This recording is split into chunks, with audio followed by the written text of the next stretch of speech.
watching the station covering all of the DMV. This is DC News Now. All right, well, thank you for joining us here on DC News Now at 4. I'm Tosin Mikile sitting here with Mark Hall. Was having some technical difficulties. Hopefully they can hear me now. A live look in Rosslyn, Virginia. Yeah. My goodness, the clouds just continue. They won't leave us. They will not leave us. And let's head on over to meteorologist Damon Matson. He has the answers on how long these clouds would linger. Damon, fill us in. Do we get a break this weekend? Well, I don't know. We're going to be keeping these clouds around, at least in the short term for sure here, folks. As we head on into the weekend, we might get some improvement. But let me say this, that dreary sky is usually not a good thing. But in terms of today's forecast, with the chance for severe weather that we had talked about throughout the week, those clouds have been our saving grace thus far, keeping cool, stable air in place. Look at this, folks. All we have experienced out there are scattered showers. We're seeing a little bit of that development west of I-81, but no thunderstorms. That's been the key throughout the entire day today. The severe weather has been staying well off to our south. There has been a batch of steadier rainfall, a little bit of thunderstorm activity near the Great Lakes. We'll watch at this as it drifts on toward the DMV here as we head into the night. So we still have the possibility of some rainfall, but overall, yeah, the severe chances have been extremely minimal throughout the day today. They will continue to stay minimal as we go into the night. Now, we can't totally rule out 1 or 2 thunderstorms potentially as we head on toward 8 and 9 o'clock this evening, especially to the south across Virginia. But largely, many of us are just going to see a little bit of rain, and that's it as we go about this evening. So moving ahead, what can we expect after this system on Friday? We'll have a full look at that forecast coming up here in just a bit. All right, Damon, thank you so much for that. Keeping an eye on what we're dealing with. Well, DC News Now is your local election headquarters. A new exclusive poll from DC News Now and our partners at The Hill and Emerson College reveal a shocking turn of events in the Maryland Democratic Senate primary race. Take a look at your screen. It shows Democratic candidates for U.S. Senate Angela Alsobrooks and David Trone neck and neck. 42% of voters support Angela Alsobrooks in this poll. 41% support David Trone, with 12% of voters still undecided. It is a drastic change from the last poll in February, where Alsobrooks support increased by 25% and Trone's went up by 9%. And of course, we'll continue to cover this with our Leonard N. Fleming. He spoke to Angela Alsobrooks and David Trone today. You'll hear from him coming up later in our newscast. And as we head on over, Maryland Senate primary race is a tight one. Joining morning anchor Corey James to talk about the race is Bill Schneider, a policy and government professor at George Mason University. According to the poll, both Democratic candidates lead former Republican Governor Larry Hogan. In a hypothetical matchup, why do you believe voters are hesitant to support him? He's a Republican. This is Maryland. Maryland is a very Democratic state. I don't think it's voted for a Republican senator since, Mac Mathias in 1980. It's a deeply Democratic state. And so both of these Democratic candidates who are competing Tuesday in the Democratic primary, when they're pitted against the former governor, Larry Hogan, each of them leads Larry Hogan. He's running for the Senate, of course. That was a big coup. And to me, that was the most interesting thing about this race. The coup was that Mitch McConnell, who's leaving the Senate, the longest serving Senate majority leader or party leader ever, he persuaded Hogan to run for the Senate in hopes that Republicans could claim a new Senate seat.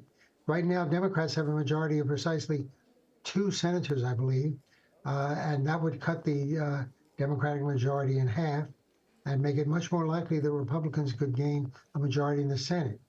Mitch McConnell wants to leave the Senate with a Republican majority, just as he strived to do in his 18 years as Republican Party leader in the Senate.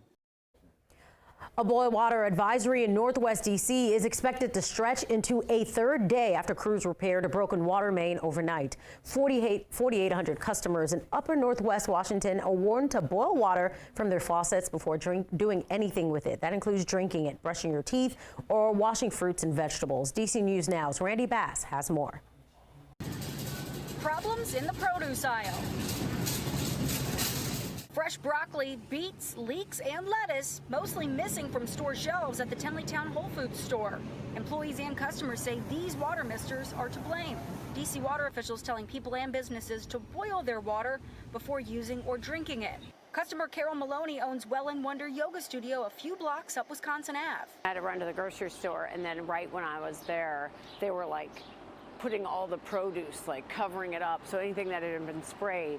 And I thought, wow, this is really serious. It's going to cost us a lot of money. Whole Foods also running low on bottom shelf bottled water brands. Some more costly premium bottled water brands are still left. Malone's Yoga Studio keeps out water for patrons. Normally they filter water from the faucet with a pitcher, but now she's buying bottled. It really does give you a new sense of appreciation for just having good, clean water come out of the faucet that you can do whatever you want with, because now all of a sudden you have to second guess yourself.